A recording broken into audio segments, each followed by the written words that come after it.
lesson for April the 5th, we're going to look at one of the most beautiful descriptions of the resurrection in the New Testament in the Gospel of Luke. Turn to chapter 24, which will be our text for this week's lesson. The story centers around the women, certain women who were followers of Jesus, what they experienced, how they kind of comprehend that, and then how they communicate that to the other disciples. So let's start with our focus on the women, chapter 24, verse 1. On the first day of the week, very early in the morning, the women took the spices they had prepared and they went to the tomb.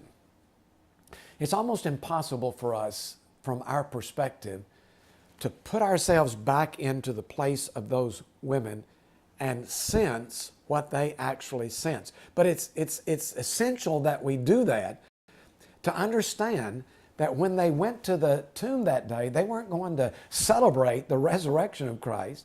They weren't going there to worship the risen Christ.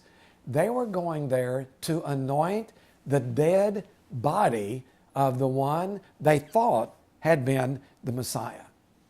They didn't expect to find an empty tomb. They expected to find a full tomb with a body that they would anoint. And unless we put ourselves back into that mind frame, then we won't really be able to understand the impact of the experience that's described in our text. They went to the tomb not to anoint, not to celebrate a risen Christ, but to anoint a dead friend. So who were these women? Well, notice that Luke does not identify them till down in verse 10, but let me identify them now at the beginning to kind of set the context for the passage. One of them is Joanna.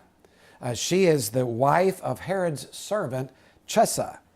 Jesus apparently healed her of some undisclosed physical ailment. Look at chapter 8, verse 3 of the book of Luke. So she becomes a follower of Jesus, but also supports him from her own private means. And according to Luke, Joanna is one of the ones who went to the tomb to anoint the body of Jesus. So Joanna. And then there's Mary, the mother of James and Joseph. According to Mark 15, verses 40 to 41, she was also near the cross when Jesus died. Who is this Mary? Probably her son James is the one of the disciples referred to as James the son of Alphaeus. So probably through her son, who was a disciple of Jesus, Mary becomes attached to Jesus. She's there when he dies. She is here at the tomb on the third day. And then the third person, of course, is Mary from Magdalene. Mary Magdalene, we call her. Jesus healed her on an earlier occasion, Luke chapter 8, verse 2. And following her healing, she apparently travels around with Jesus and supports him all the way to the bitter end. That we do not know all of the names of the women who were there is clear when Luke's summary phrase, he says, and the others with them. So a large group of women, three of whom are identified, who go to the tomb to anoint the dead body. What do the women see?